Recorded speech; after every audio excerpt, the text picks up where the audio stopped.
Ok, buenas tardes. Les habla el doctor Fructuoso Ayala Guerrero, jefe de Laboratorio de Neurociencias de la Facultad de Psicología de la Universidad Nacional de México. El motivo de esta comunicación es que cada mes de abril, todos los años, se celebra el Día Mundial del Autismo. Y considero que es muy importante que hagamos un recorrido a través de la ciencia acerca de qué es el autismo, cómo se genera y cómo va cambiando a lo largo de la vida en una persona que tiene autismo. Entonces, para cubrir con este objetivo, hemos invitado al profesor que es psicólogo y maestro en psicoterapia y doctorante en psicoterapia y que además tiene autismo, pero debido a su nivel académico elevado, como ya se dieron cuenta, creo que va a ser un apoyo muy importante para entender qué pasa en cada instante de la vida de una persona que presenta autismo. Bueno, ya con estos antecedentes, les menciono que el profesor trabaja en la universidad, es el profesor Víctor Hugo, que se me fueron sus dos apellidos en este momento. Méndez. Méndez Pero Cepeda. él enseguida va a completar esta información, ya que va a participar de manera significativa. Bueno, entonces, el autismo etimológicamente significa, o viene del griego autos, que significa uno mismo. Esto quiere decir que el individuo se aísla completamente del mundo, no existe más que él mismo y socialmente trata de huir del medio ambiente, se aísla y entonces tiene diferentes tipos de problemas que vamos a ir desglosando poco a poco. Aquí en pantalla, por ejemplo, ven un niño que va caminando atrás de dos adultos y los trata de imitar. Noten que los adultos van paso a paso caminando con las manos entrelazadas atrás. Y lo mismo hace el niño. Esto desde el punto de vista social tiene un significado muy importante. Esto indica que el niño tiene la capacidad de entender la conducta de los demás y trata de imitarla. Se pone en el lugar de los demás, entiende sus intenciones, inclusive sus sentimientos, y las imita. Esto quiere decir que tiene la capacidad de manejar lo que se llama la teoría de la mente, que es la capacidad de los individuos que tienen para adivinar los sentimientos y las intenciones de los demás. Problema que presentan las personas con autismo.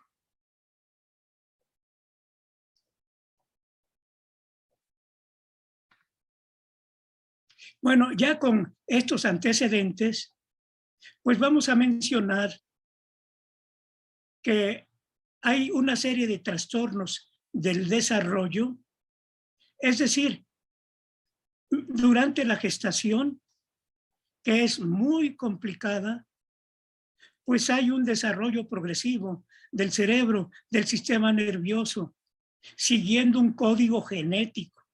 Entonces, tiene que ir paso a paso para ir estableciendo adecuadamente el desarrollo del cerebro, del sistema nervioso en general, considerando los eventos que se presentan de plasticidad cerebral o plasticidad del sistema nervioso en general. Es decir, ¿qué es la capacidad que tiene el cerebro para irse moldeando de acuerdo a las condiciones, de acuerdo a las exigencias que trae ya ahí de antemano, genéticamente trae un código, pero también de acuerdo a las exigencias del medio ambiente, ya que los estímulos del medio ambiente participan para la plasticidad cerebral.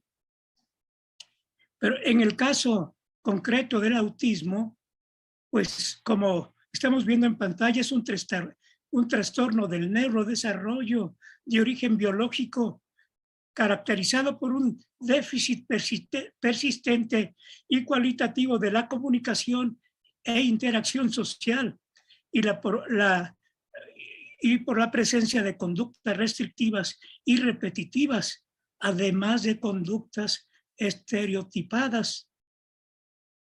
Bueno, pero ¿desde cuándo puede empezar eso? Puede empezar no solamente durante la gestación, sino inclusive desde antes. Hay que analizar si hay antecedentes de tipo genético, porque en ese tipo de trastorno ya se han detectado una innumerable cantidad de genes que participan. Entonces, el historial genético es muy importante, porque esto puede ya venir desde mucho antes de la gestación. Así que es muy importante tener ese tipo de historial. Bueno, ya posteriormente, ya durante la gestación, una vez que se unen los espermatozoides con el óvulo y ya empieza la multiplicación celular paso a paso, hora tras hora, día tras día, para dar origen a otro individuo, en ese trayecto puede haber muchas modificaciones. Hay muchos factores de riesgo que pueden modificar el plan que genéticamente estaba establecido.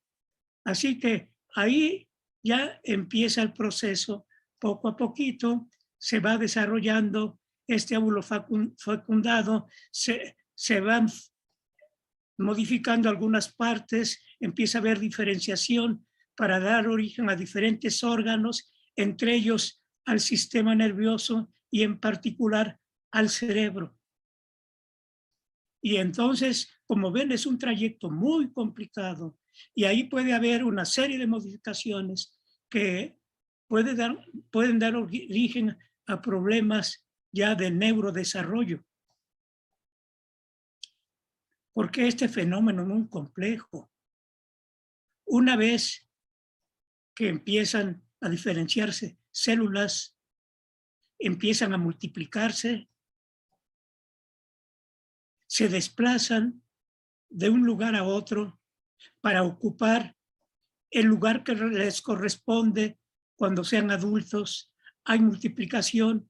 Entonces todo esto se presenta durante la llamada neurogénesis, que por ahora no vamos a entrar en detalles muy finos para cumplir con el objetivo de esta plática. Bueno, en ese trayecto, pues también se presenta una serie de riesgos que luego vamos a mencionar. Y entonces, durante ese proceso, como ya les mencionaba, hay una serie de fenómenos que favorecen la plasticidad sináptica, es decir, las conexiones de célula, neurona con neurona, se van adaptando, se van modificando poco a poco, siguiendo un código, pero que también hay factores medioambientales que favorecen esa plasticidad. Y ahora ya se tiene conocimiento de que también hay fenómenos muy finos a nivel molecular, a nivel químico, a nivel de neurotransmisores, y que esos siguen una secuencia temporal que a veces hay que respetar. Si a veces se pierde esa secuencia, entonces ya empieza a haber problemas de neurodesarrollo. Así que todo eso está influyendo durante el neurodesarrollo. Y aquí en esta figura pueden ver diferentes etapas del neurodesarrollo. Aquí donde pongo mi cursor, en este eje están meses de gestación, 9 meses. En el 0 es cuando empieza la gestación, cuando hay la fecundación del óvulo por parte del espermatozoide. Pero antes ya les mencionaba, hay que ver si los familiares cercanos, la madre, el padre, tenían antecedentes de un problema similar. Eso es muy importante para entender cómo se va a presentar esta alteración. Y ya durante la gestación, pues ya empieza la multiplicación celular y poco a poco va avanzando durante los diferentes meses de la gestación el desarrollo del feto. Y durante esa etapa puede haber diferentes factores de riesgo hasta nacer. Bueno, pues bien, en este momento me detengo para hacer una reflexión, pero junto con el maestro y profesor Víctor Hugo, vamos a tratar en esta etapa, a base de su información que tiene y a base de sus conocimientos, qué pudo haber pasado en esa etapa. Primero, antes de nacer, si había familiares con algún problema similar, y durante la gestación se enfermó la mamá gestante, tomó algún medicamento, porque esa es una etapa crítica que puede modificar el neurodesarrollo. Entonces le cedemos la palabra al maestro Víctor Hugo. Adelante, por favor.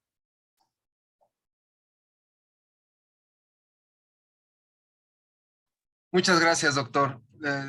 Pues en cuanto a la etapa de gestación, yo no recuerdo que mi mamá comentara que estuviese tomando algún medicamento, pero sí hubo un problema cardíaco que ella tuvo que digamos, lidiar con él porque tenía un problema de insuficiencia o algo parecido de la válvula mitral. Por lo tanto, la irrigación sanguínea no era la adecuada. Y entonces, mientras empezó la gestación, habría el riesgo de que pues hubiese un aborto espontáneo porque había contracciones. Cuando fue al médico le recomendaron que hiciera un descanso absoluto durante casi toda la gestación para evitar que hubiera esas contracciones y que no se pudiera terminar el embarazo. Entonces, más que nada fue ese descanso. Está esta situación de la irrigación, aunque pues no la podría yo proponer como una certeza que pudo haber influido, pero por lo pronto sí está como para que se considere. El embarazo sí llegó a término a los 9 meses y ya nací por parto natural.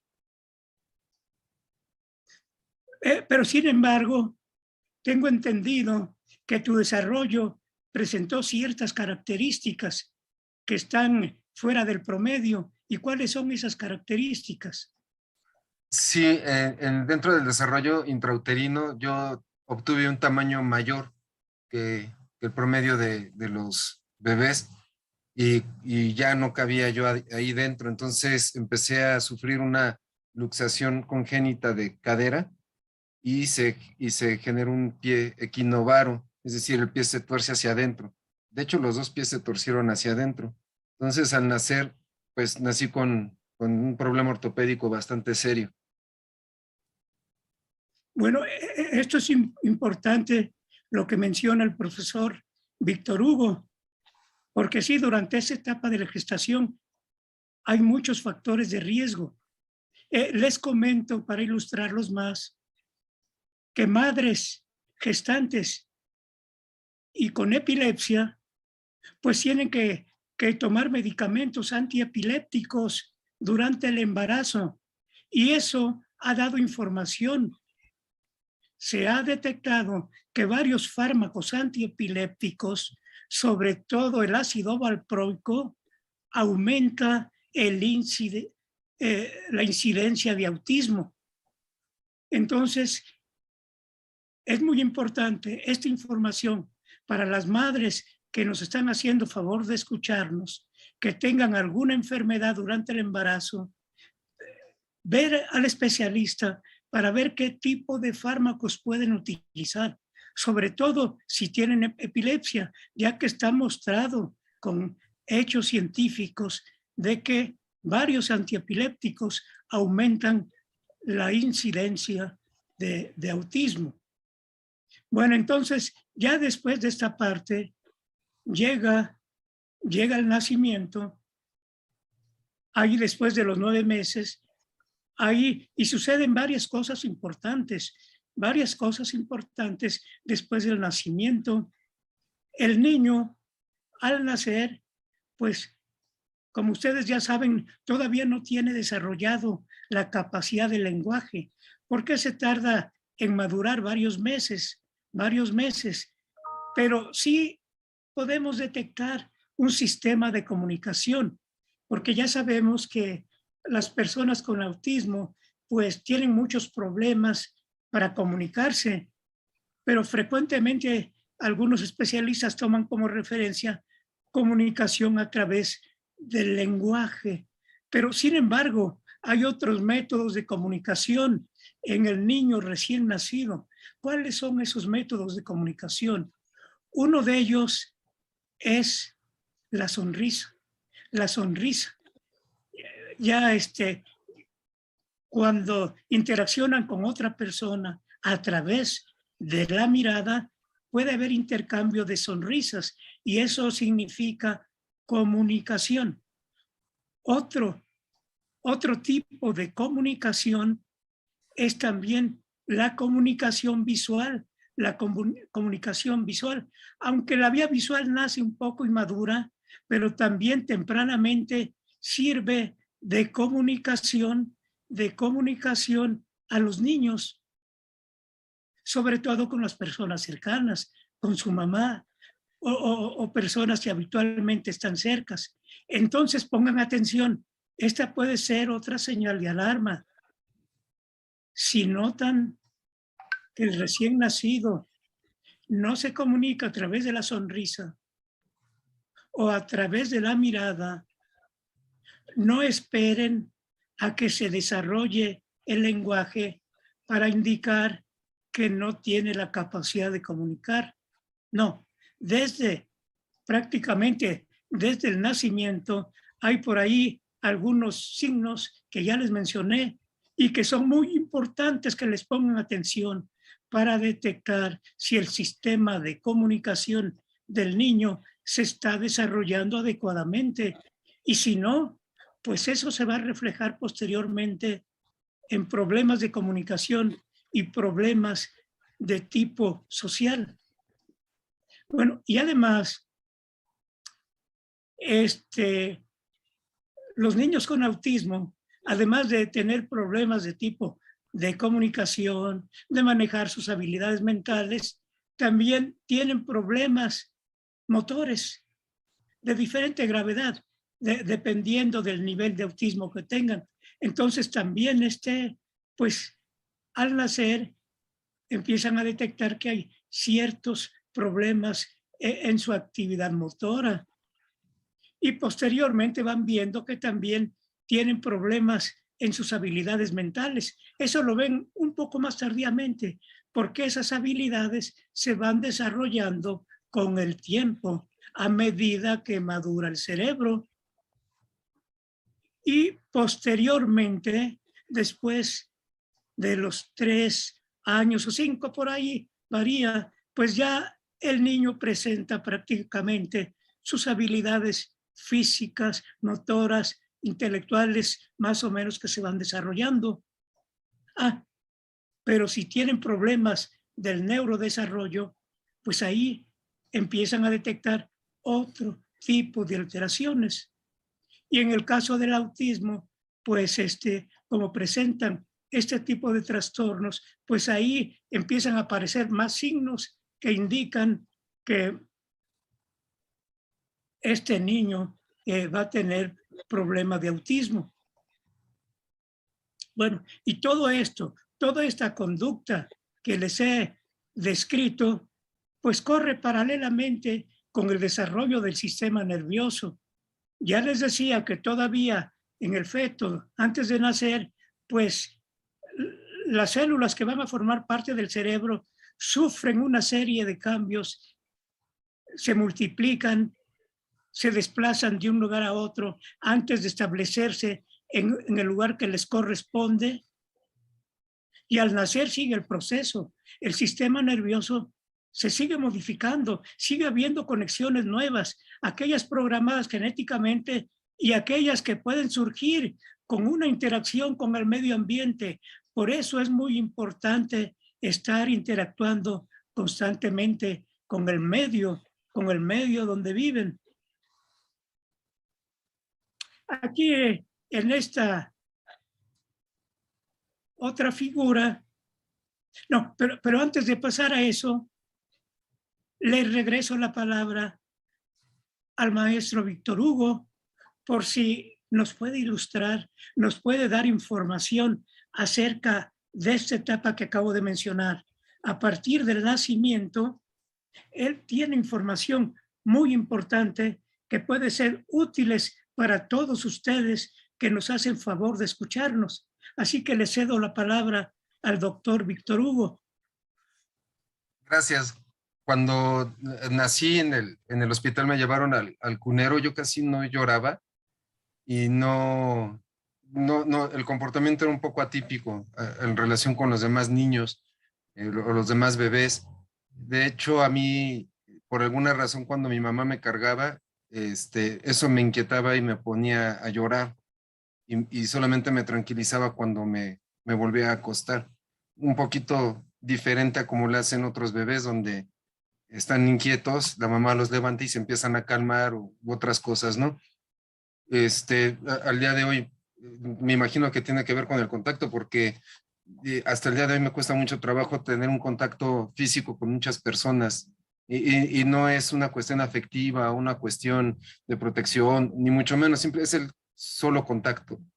Un abrazo a veces o que me lleguen a rozar o a tocar es un poco incómodo, bastante incómodo para mí. Es muy complicado y yo me imagino que puede provenir desde esa ocasión. Lo único que hacía era que cuando entraba la enfermera me quedaba muy quieto tratando de escuchar dónde estaba, pero nada más. Eso es lo que refiere mi madre, ¿no? Que hablaba también con esa enfermera cuando yo acababa de nacer. Entonces lloraba poco, no, me quedaba muy quieto y si entraba la enfermera trataba de escuchar dónde estaba, como si estuviera poniendo atención. No sé si lo estuviera haciendo, pero es como si, así es como lo describen, ¿no? Entonces, por alguna razón, me volví el consentido de la enfermera y entonces ella entraba hablando al cunero y yo la escuchaba.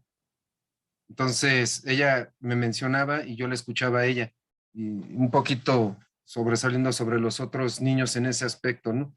Porque era diferente mi comportamiento al de los demás.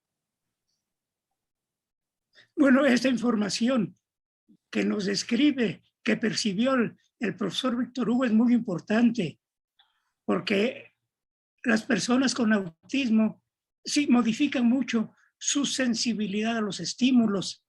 Algunos son hipersensibles, es decir, cualquier estímulo, por leve que sea, les molesta y hasta les puede doler. Y otros, al contrario, son hiposensibles. Pueden estimularlos, pueden lastimarse e inclusive fracturarse y ellos como que no detectan esos estímulos dolorosos. Entonces existe ese tipo de reacciones dependiendo del autista. Pero además puede haber alteraciones motoras para desplazarse, para jugar. Y en ese sentido, posiblemente también detectó algo semejante el profesor Víctor Hugo, que nos los pueda describir.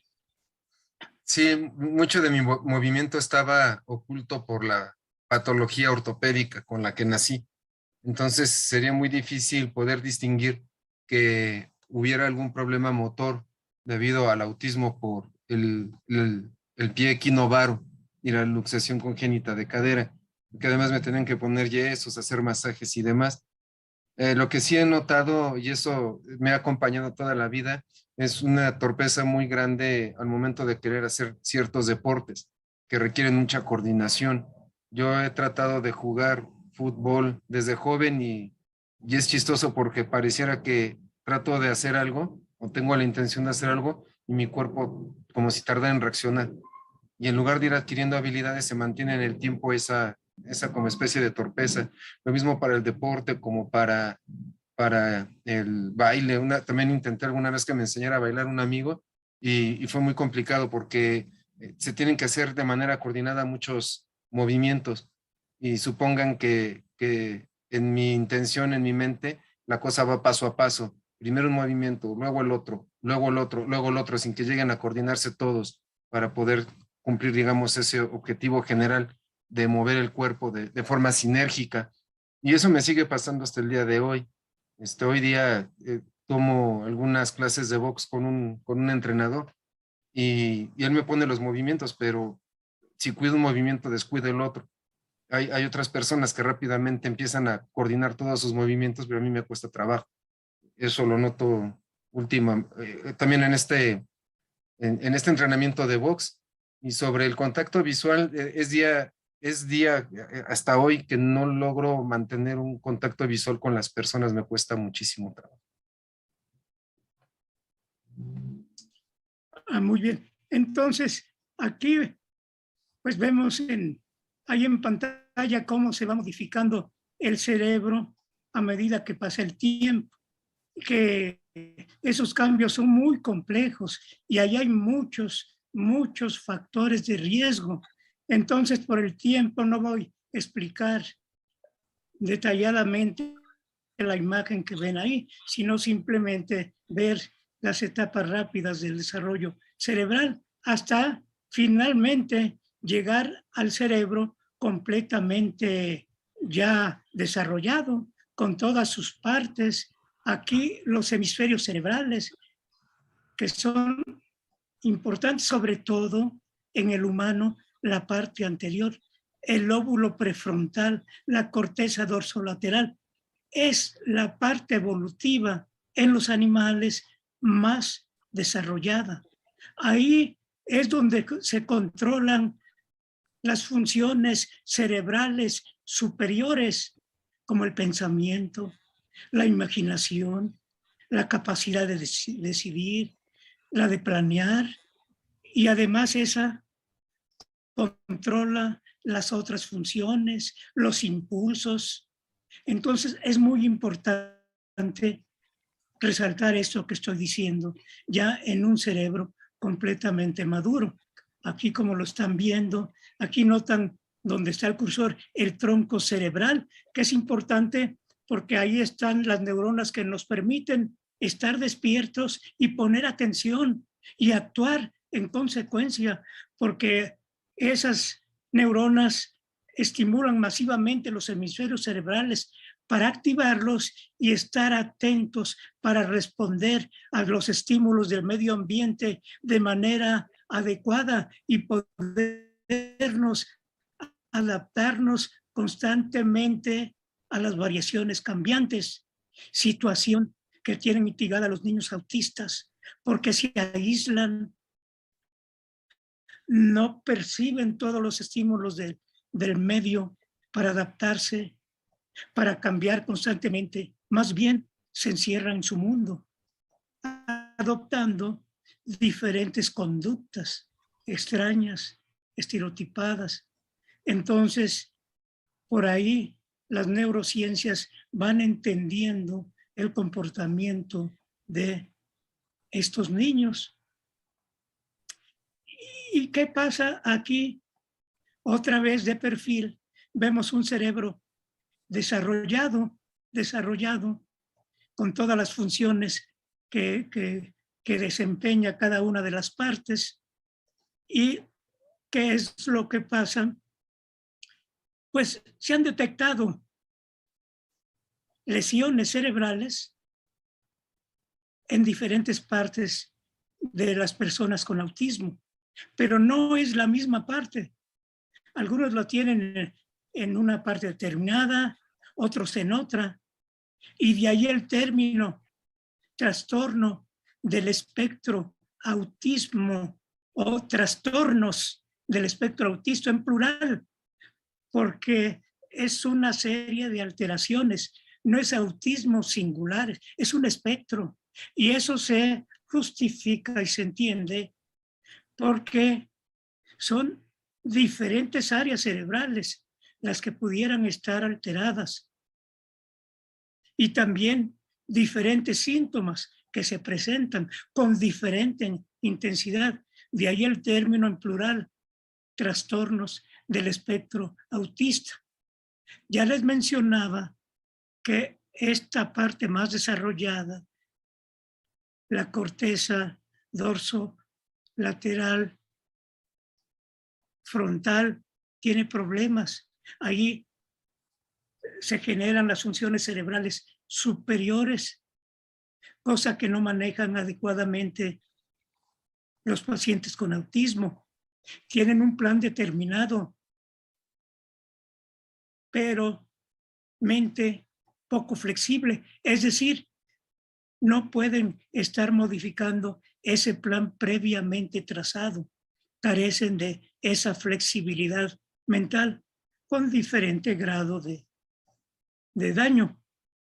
También el hipocampo en algunos autistas está dañado. El hipocampo forma parte de almacenar la información, de la memoria, y ahí puede haber alteraciones. Algunos autistas tienen una supermemoria y otros tienen déficit de memoria. Algunos tienen problemas en amígdala. La amígdala forma parte del sistema límbico, de la parte que regula las emociones. Y por eso muchos autistas difícilmente se controlan emocionalmente hablando. Tienen problemas algunos de ellos en la actividad motora. Bueno, pues se han encontrado lesiones en regiones que regulan la actividad motora, como son ganglios basales, cerebelo, que coordina los movimientos, cuerpo calloso. Resultado, problemas de tipo motor. A veces tienen problemas en las vías sensoriales. Pueden tener problemas en la visión, audición, en el tacto, y por eso a veces son hipersensibles o hiposensibles. Bueno, y uno de los problemas principales de los autistas es su aislamiento. Siendo el hombre un animal social, pues los autistas carecen de esa capacidad. Y eso se puede detectar desde los primeros momentos de la vida. Ya les mencionaba, ya se lesionaba con cómo empieza la socialización en los recién nacidos, a través de la sonrisa, a través de la mirada. Entonces, eso es muy importante, como ya les mencioné previamente. Aún sin experiencia previa, pues el niño puede establecer comunicación visual. Y más o menos después de los 4 meses, empiezan a encontrar significado a los nombres, porque inicialmente los papás le ponen un nombre y llaman al niño. Cuando el niño entiende, reacciona con la vista y también dirigiendo la cabeza hacia el lugar donde lo nombran. Pero inicialmente ese nombre no tiene ningún significado. Es un nombre arbitrario que seleccionaron los padres para ponerle, por ejemplo, José. A ver, Pepito, Pepito, de cariño. No, el niño no reacciona, es un ruido. Pero después, cerca de los 4 meses, ya ese nombre significa algo para él. Entonces ya detecta que lo están llamando, ya maduró su cerebro, aquel que integra la información auditiva y se da cuenta que lo están llamando y voltea, se sonríe hacia donde viene el sonido. Pero los niños con autismo carecen de esa capacidad.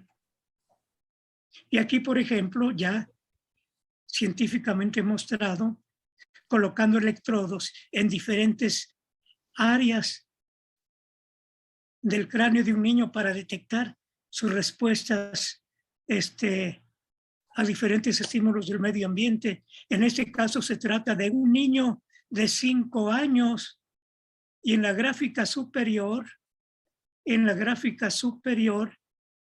se muestra cuando establece contacto, cuando hay comunicación visual a través de mover los ojos. Entonces, esa capacidad ya está adquirida alrededor de los 4 meses. Aquí en la gráfica se nota cómo esta curva se modifica cuando hay contacto. Y al contrario, aquí se va al otro extremo cuando no hay contacto. Entonces ya con estas técnicas objetivas ya se detecta cuando empieza la comunicación social a través del contacto visual. Y luego si pasamos a esta otra gráfica, también ya reacciona cuando oye su nombre, porque ya sabe que ese sonido se refiere a él. Y noten aquí, en esa gráfica, cuando menciona su nombre, hay respuesta, hay respuesta, hay respuesta medida en el cerebro, allí por cambios de flujo sanguíneo, que indica que ahí en esa área aumenta el metabolismo cerebral, que indica que esa área está trabajando, está respondiendo a estímulos que les están enviando, en este caso su nombre. Entonces noten, cuando oye su nombre, responde. Y cuando oye otro ruido, pero no es un nombre, no hay respuesta, pues carece significado para ese niño. Algo parecido le pasaba al maestro Víctor Hugo. ¿Quién sabe por qué motivo él estableció mejor comunicación con la enfermera o con la que los apoyaba que con su mamá? No sé si ahí, Víctor Hugo, puedas agregar algo más. Era durante mi estancia en el hospital después de haber nacido y también ya estando en casa era lo mismo, hablaba mi mamá o alguien y trataba de, entre comillas, poner atención. La verdad no sé si era eso en realidad, pero me quedaba muy fijo, como tratando de escuchar. No me gustaba que me tocaran o que me cargaran, eso era muy común. Pero todavía no se sabía que era autismo, porque eso fue en el 78, entonces no estaba tan avanzados los estudios al respecto, pero sí trataba de escuchar a las personas, pero observarlas, no, tampoco las observaba. Hablaban y dice mi mamá que no había una observación, no había un contacto visual.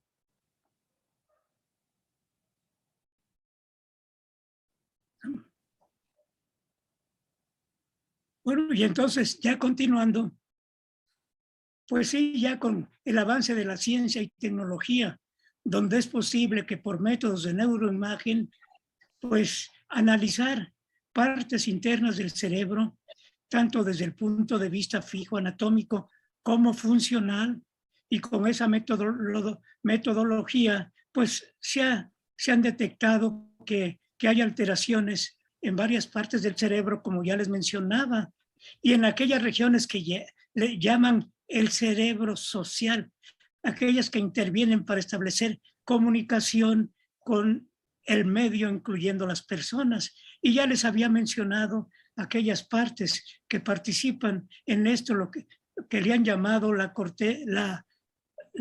área o la zona de comunicación social, donde participa de manera fundamental la corteza prefrontal, porque a partir de ahí salen conexiones que regulan la actividad de una gran cantidad de estructuras del cerebro que participan de manera integral para la comunicación del individuo con el medio ambiente.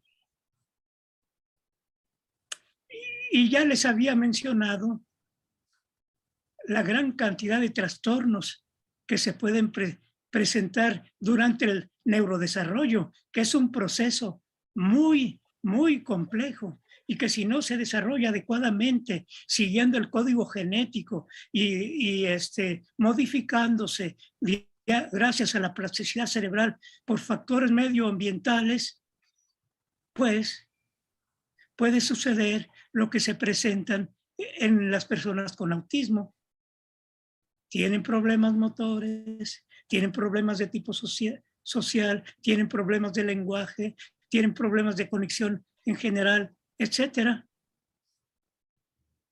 Y como les decía, hay muchos factores que participan en diferentes etapas hereditarias, congénitas, antes de nacer, durante la gestación, ya les dije, al momento de nacer, o inmediatamente después de nacer. El mismo parto es un factor de riesgo. Si dura mucho y si oprime mucho la cabeza del que está naciendo, ahí puede haber daño cerebral que luego se va a reflejar en diferentes tipos de trastornos en el individuo. Y aquí otra vez está lo que ya les mencioné. No voy a insistir, factores ambientales, genéticos y también un factor adicional que es el sexo. Es más frecuente este tipo de problemas de autismo en el hombre que en la mujer, de la mujer. Por eso hay que tener mucho en cuenta el tipo de persona que es. Aquí se da una incidencia de 4 contra 1, pero esos datos pueden variar, 5 contra 1, 4 contra 1, y esto se ha dado una explicación que tiene que ver en parte por la testosterona, es decir, la hormona masculina, que también la mujer lo libera, pero en pequeñas cantidades durante su etapa de desarrollo. Pero en el hombre también se libera con mayor intensidad para dar origen al sexo masculino, pero a veces se libera con mayor cantidad y a veces esa parte puede originar un cerebro masculinizando, supermasculinizado, que se puede reflejar como un cerebro autista. En otra ocasión daré más detalles al respecto. Pues entonces, durante todo ese desarrollo, todas las etapas que pasa el individuo, que son muy complejas, insisto, pues si no se lleva a cabo adecuadamente el desarrollo, resultado, trastornos del espectro autista, que como indica, tienen dificultades en la interacción y comunicación social, discapacidad en el lenguaje con diferentes grados, comportamientos repetitivos e intereses atípicos.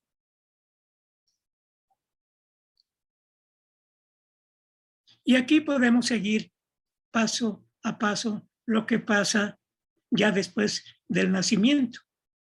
A los 12 meses no hay una respuesta adecuada, el niño tiende a rechazar el contacto, como en este caso del profesor Víctor Hugo, que no le gustaba que lo abrazaran. Luego tienen problemas de alimentación, de sueño, y el llanto El llanto, que a veces también es un método de comunicar para decir, tengo malestar, me duele, estoy húmedo, requiero atención.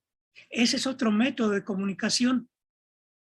Pero los niños con autismo puede ser que lloren, pero no lo utilizan como medio de comunicación. Simplemente están llorando, pero no comunican nada. Y ya después del nacimiento viene una etapa, 2, 3 años, kinder, guardería, preprimaria, primaria, secundaria, prepa, facultad.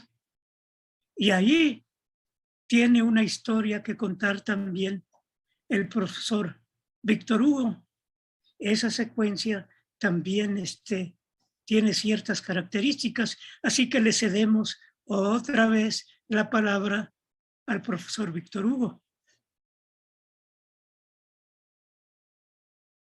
Gracias, doctor. Pues sí, ya del nacimiento a los 12 meses era la situación de que no rechazaba el contacto de cualquier tipo y eso me sigue sucediendo incluso hasta el día de hoy.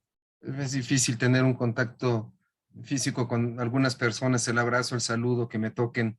Va a parecer un poco extraño, pero las restricciones por la pandemia me vinieron bien. Me tranquiliza mucho no tener que establecer el juego social del abrazo, del saludo de mano, etcétera, ¿no? Y eso también era desde esa etapa de edad. Y ya más grande, de los 1 a los 2 años, yo tengo hermanos mayores. Ellos siempre han sido muy incluyentes para jugar, etcétera. Pero yo sí me retraía, yo no interactuaba con ellos, ¿no? No jugaba con ellos, yo me iba solo o yo estaba solo. No me gustaba, no me gustaba jugar con ellos. Eso le empezó a preocupar a mi mamá, de que yo no interactuara tanto con mis hermanos, y pensó que lo que necesitaba yo era pues socializar. Entonces buscó, poquito después de los 2 años, pues, que me aceptaran en un kinder. También para los 2 años yo ya sabía leer. Había como un jueguito que trató de ponernos mi mamá a mis hermanos y a mí, pero el único que empezó como maquinita a leer las palabras fui yo. Entonces no me querían aceptar en el kinder porque decían que eso iba a suponer una desventaja con los demás niños, tanto porque quería que entrara a los 2 años, como que ya entraba yo leyendo palabras, pero de todos modos me aceptaron. Lo que sucedió fue que ya estando yo en el kinder me aislaba también. Eso fue como a los 2 años y medio. Yo me aislaba y no convivía con los niños. Ellos jugaban, hacían lo que tenían que hacer y eso fue casi todo mi kinder. Desde que entré hasta los 6 años no jugaba, no tenía relaciones con otros niños, no nada. Yo estaba metido en mi imaginación o sentado en un pasillo. Tengo flashazos de recuerdos, estar sentado en un pasillo haciendo nada, o me gustaba meterme al salón y pintar en el pizarrón cosas, ¿no? Letras de lo que había en los libros del kinder y demás. Eh, ya un poco más grande, de los 2, 3 años y más adelante, construía cosas de papel. Mis hermanos jugando y yo construyendo cosas de papel, pegando con pegamento, alineando cosas. Y si ellos pasaban corriendo y me lastimaban una de mis cosas que yo había hecho, podía estar haciendo berrinche interminablemente, como 2, 3 horas sin parar. Era muy desagradable incluso hasta para ellos, para mi familia, ¿no? Pero bueno, eso era lo que yo hacía. Ya también empecé a tener problemas de alimentación, no tanto porque no quisiera o no tuviera hambre, sino porque me la pasaba servido el plato desde las 2 de la tarde y no comía. Me la pasaba yo en mi cabeza haciendo o viendo cosas. Cuando mi mamá hacía sopa de letras y dejó de hacerla por eso, es porque me ponía a hacer muchas palabras y se me olvidaba comer, y las alineaba dentro del plato. Sí me acuerdo mucho de eso. También tengo como flashazos de alinear esas palabras. Ya eso fue bastante tiempo en la niñez, y a mí me gustaba pintar cuadernitos de esos que tienen dibujos. Me podía pasar por horas. Incluso yo le pedí a los reyes que me trajeran libros para colorear, plumones, crayolas. El chiste era pasar el mayor tiempo posible iluminando cosas, ¿no? Y mi papá tenía unos libros de origami, llegaba a hacer casi hasta 100 figuras diarias de origami. Y eso era todo el tiempo. Mis cuadernos de la escuela no me servían mucho porque pasaba los exámenes nada más de presentarme a clases, entonces lo que yo hacía con los cuadernos eran figuras de origami y tenía el cuarto lleno de esas cosas, ¿no? Había que estarlas tirando constantemente. Ya en la adolescencia sí, bueno, ya trataba yo de relacionarme con las personas, este, ya había muy buenas personas a mi alrededor, yo no sabía a veces por qué se alejaban. Ya después, obviamente, haciendo como retrospectivas, pues me había dado cuenta que era muy duro, muy rígido a la hora de expresar mis cosas, a veces muy brusco. Entonces la gente pensaba que estaba siendo muy sangrón o muy majadero. La verdad mi intención nunca fue esa, pero en las dinámicas de los adolescentes pues se llegan a dar. Y en la edad adulta me sigue sucediendo, nada más que ya pues, me controlo mejor. Pero hay muchas cosas que sí no comprendo si no van dentro de cierta lógica, es muy difícil. Y ya cuando trato de decir algo, mejor pongo una restricción, no digo nada porque no sé si lo que vaya a decir sea adecuado para el contexto en que lo estoy manejando. Me pasa muy frecuentemente eso, incluso ahora, ¿no? Hoy día. Tengo muchas cosas que me gusta hacer de manera extendida. Ahí, como dicen, un poco de la conducta ritualista. Me gusta mucho escuchar música que tiene bajeo rítmico. Entonces, no me importa de qué sea la canción, no me importa si es religiosa, no me importa si es pop, no me importa si es rock. Siempre que tenga un bajeo rítmico, me puedo estar por horas escuchando incluso la misma canción, por ejemplo. Entonces, sí, hay muchas cosas similares que me pasan que ahorita pues no puedo platicar por cuestiones de tiempo, pero pues más o menos sería así. Bueno, aquí es muy importante este paso a la adolescencia, porque es un paso sumamente significativo para todo el mundo, no nada más para las personas con autismo, sino para todos, aunque tengan desarrollo neurotípico. ¿Por qué ese paso es tan importante? Porque hay una serie de cambios neurofisiológicos, neuroanatómicos, neuroendocrinos, porque empiezan a liberarse hormonas que antes se liberaban en muy pequeñas cantidades.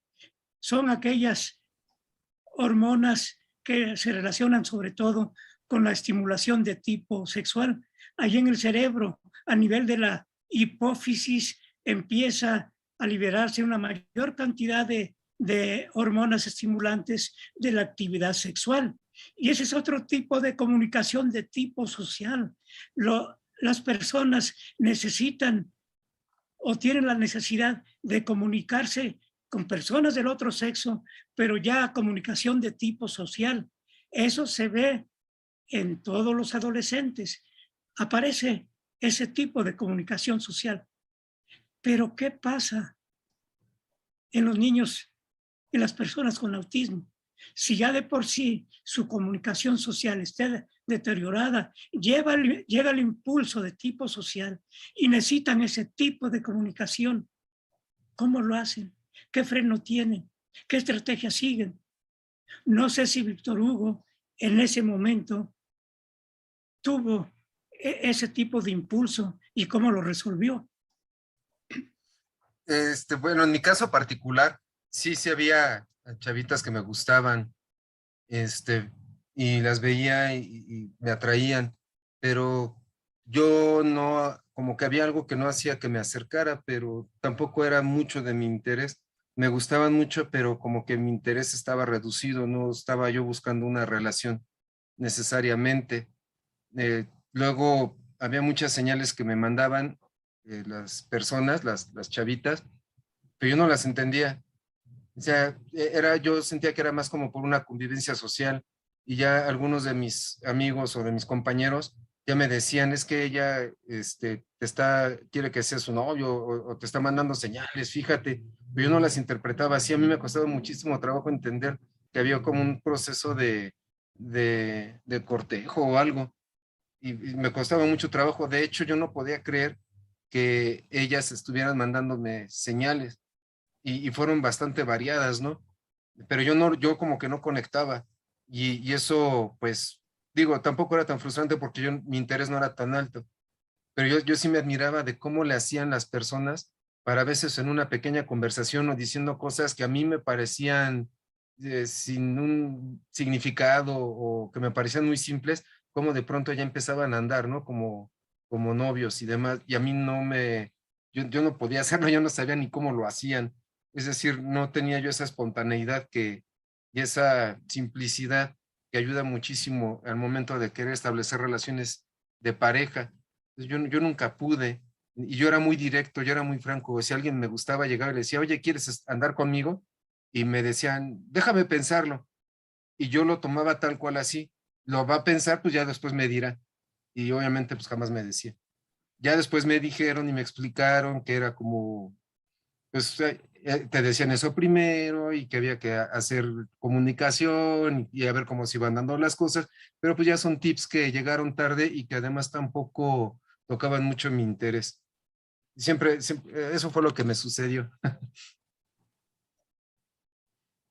Ahora, pero hay otra etapa de la vida del maestro Víctor Hugo, que además de su preparación académica elevada, ya que tiene posgrado, pues también es profesor de la preparatoria de bachillerato. Y ahí, pues ya sabemos que un profesor tiene una interacción social muy intensa, tiene que comunicarse constantemente con los alumnos, entenderlos, qué es lo que quieren, ya sea que pregunten o con la propia mirada, con el propio gesto. Luego el profesor detecta cuando alguien está copiando sin que diga nada, nada más por la conducta que adopta el alumno, el profesor detecta que está copiando, o también detecta que no está poniendo atención, o también detecta que está ahora haciendo uso de sus dispositivos electrónicos, está chateando. Pero un profesor que no maneja adecuadamente la teoría de la mente, como les decía en la introducción, que no entiende el comportamiento de los demás, sus intenciones, sus gestos. ¿Cómo era ese tipo de comunicación? ¿Cómo se resolvían esos problemas? Así que le cedemos otra vez la palabra al maestro Víctor Hugo, que tiene muchos datos interesantes que comunicar. Pues sí me sigue costando trabajo detectar esas pequeñas sutilezas, pero en cierto modo tengo que decir, ¿no? Que los jóvenes, o la inmensa mayoría de ellos, pues son buenas personas, son muy buenas personas y que pues tratan de cooperar también junto con la clase, aunque ellos no sepan cuál es mi condición, ellos cooperan, están muy interesados y ya son adolescentes en la etapa tardía, o sea, no son, ya pasaron desde ese tiempo la pubertad. Y también tengo un sistema un poco estricto o quizás algo estricto de llevar la clase, con una serie de parámetros que se tienen que cumplir y todo está enmarcado en el reglamento. De hecho, les hago mención del reglamento al inicio del curso para que lo consideren, porque no solamente se los menciono como una cuestión disuasiva, para mí aplica todo el año. Entonces, ellos son conscientes y bueno, trabajamos juntos de esa manera, ¿no? Ellos saben que si copian, pues hay cuestiones reglamentarias que hay que cubrir, ¿no? En la oficina del abogado del plantel y demás. Entonces, suena un poco estricto, si me lo han dicho, pero creo que funciona o a mí me funciona. Además de eso, en cuanto a la interacción social y las necesidades de los estudiantes, observo ciertas situaciones y dentro de esas situaciones tengo la apertura de que ellos vengan y me digan. Entonces, cuando ellos me dicen, puede que no detecte ciertas señales, pero cuando se abren, pues sí, sí comprendo perfectamente bien todo lo que llegan a traer y trato de brindar un apoyo y una canalización. Me he dado cuenta de cosas que me han llamado mucho la atención y en las que he intervenido, incluso cosas bastante delicadas a las que sí se les ha podido dar solución, a veces no comunicándomelo con palabras, pero ya cuando las actitudes de los estudiantes son muy francas, ¿no? como cuando están en angustia, en ansiedad, como cuando algo les preocupa, se les nota, o eso sí lo puedo notar. Entonces, no incido ya brutalmente como antes, ¿no? Soltándoles como va la pregunta, oye, yo te veo mal, ¿qué tienes? Sino más bien como tratando de copiar lo que hacen muchas personas, de cómo tratar de abrir con un poco de mayor confianza la conversación.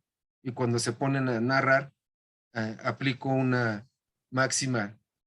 Yo sé que aquí no, quizás no aplique mucho, ¿no? El contexto, pero una máxima psicoanalítica que es de escuchar atentamente, y que la persona esté hablando lo que necesita hablar sin interrupción. Y eso también ayuda muchísimo a poder escuchar y atender algunas de las necesidades de los jóvenes estudiantes, y que me ha funcionado. Al parecer ha funcionado a bastantes. Bueno, ya estamos llegando al final del camino, caminando al lado de la vida de un autista. Ya hemos recorrido 40 y tantos años, tengo entendido, creo que 43 años hemos recorrido una vida completa. Y de acuerdo a ese recorrido y considerando la clasificación actual del nivel de severidad de trastornos del espectro autista, de acuerdo con el DSM-5, donde pone 3 niveles. Nivel 1 necesita ayuda, nivel 2 necesita ayuda notable, nivel 3 necesita ayuda muy notable. Y en este caso, al recorrer la vida del maestro con autismo, él estaría en el nivel 1, necesita ayuda, pero no tanta. ¿Por qué? Déjenme leer y a ver si coincide con todo el recorrido que hicimos y los síntomas que hemos observado. Presenta déficit en comunicación social que causan discapacidades observables. Tienen dificultad al iniciar interacciones sociales y muestran respuestas atípicas o a las aproximaciones sociales de otros.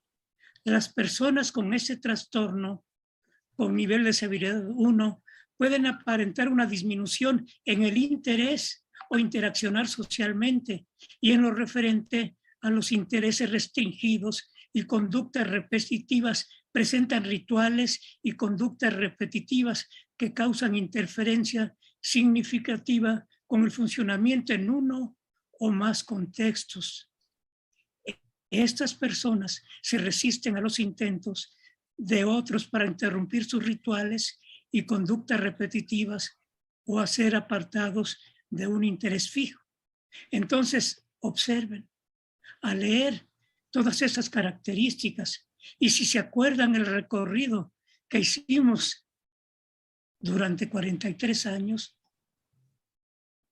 pues sí, el maestro Víctor Hugo está en este nivel 1.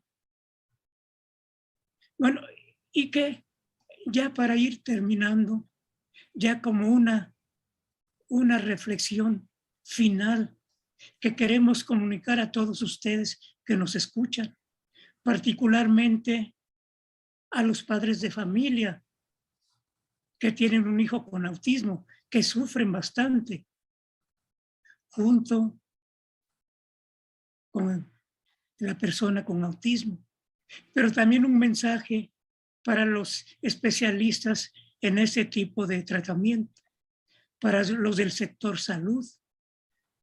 También muy importante que vean esta reflexión, porque hicimos un recorrido de las neurociencias paralelamente con el análisis de los síntomas, expresados directamente por un profesor con autismo, pero con un nivel intelectual elevado que nos permite entender mejor los problemas. Y una reflexión final que pusimos aquí. Es muy importante interactuar en un medio social rico en estímulos, es decir, no se aíslen, ayuden a la persona que tiene autismo a que interactúe lo más que pueda en la sociedad con diferentes tipos de estímulos que es una terapia natural, que estimula la plasticidad cerebral. Ya les dije la importancia de la plasticidad cerebral, es decir, las modificaciones que va modificando el cerebro de diferente manera, anatómico o hasta neuroquímico, y eso le da mayor capacidad para interactuar con el medio ambiente, ya que favorece de manera integral las funciones mentales, físicas y sociales. No se aíslen, ayúdenlos, muévanlos a un medio con muchos estímulos. Y esto lo puede apoyar adicionalmente. Allí en el laboratorio de neurociencias tenemos un modelo que se llama el síndrome del valproato, que como ya les dije inicialmente, en la mujer gestante epiléptica que ha tomado fármacos antiepilépticos, la incidencia de autismo aumenta. Pues bien, en este modelo, que consistió en ratas blancas de laboratorio a ratas gestantes, les administrábamos durante su gestación ácido valproico, el antiepiléptico que ayer les mencioné. Resultado, las crías tenían problemas motores, como ya sabemos que se presentan, y también problemas de habilidades mentales. Pero ¿cómo? En el animal, ¿cómo saber que tienen problemas de habilidades mentales? Bueno, simplemente a los animales que nos servían como referencia, y a esas también las sometíamos a problemas de aprendizaje, de memoria, de modificar su conducta de acuerdo a lo que aprendían. Las que nos servían de referencia no tenían ningún problema, pero las que nacieron de madres gestantes inyectadas con ácido valproico tenían todos estos problemas. Pero algo muy importante, separamos a estas ratas, unas aisladas y otras en un medio socialmente rico. Convivían con más ratas, tenían jueguitos donde corrían, entonces interactuaban constantemente. Y aún recibiendo la madre gestante ácido valproico, estas ratas que sufrieron toda esa manipulación experimental, como que el daño fue menos o no presentaban daños, se recuperaban. Conclusión, la estimulación constante ayuda a la estimulación cerebral y favorece su autorreparación.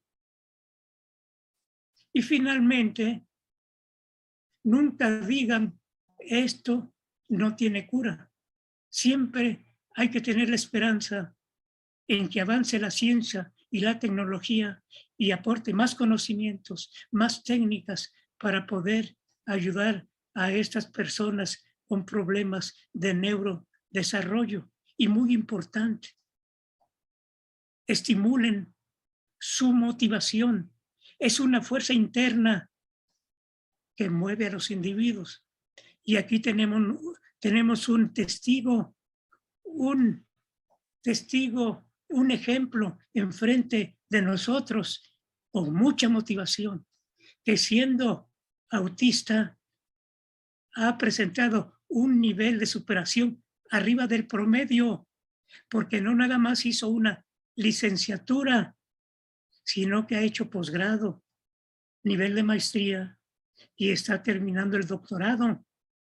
Y se ha intercalado en la sociedad para desempeñar un papel muy importante. Entonces, gracias, maestro Víctor Hugo, que nos sirve como ejemplo. Muchas gracias. Hasta ahí llegamos. Gracias a usted, doctor, y esperemos que lo que se comentó aquí, pues, digamos, pueda servir como un referente a las personas que van a salir adelante, no solamente con un problema de autismo, sino con cualquier problema que se pudiera presentar, que sepan que efectivamente estas relaciones sociales ayudan mucho, enriquecen mucho y que aunque cuesta mucho trabajo, pues nos impulsa para tener logros y para poder adaptarnos mejor. Entonces, pues muchas gracias a usted por la invitación y espero que haya sido de provecho la conversación a la que me invitó.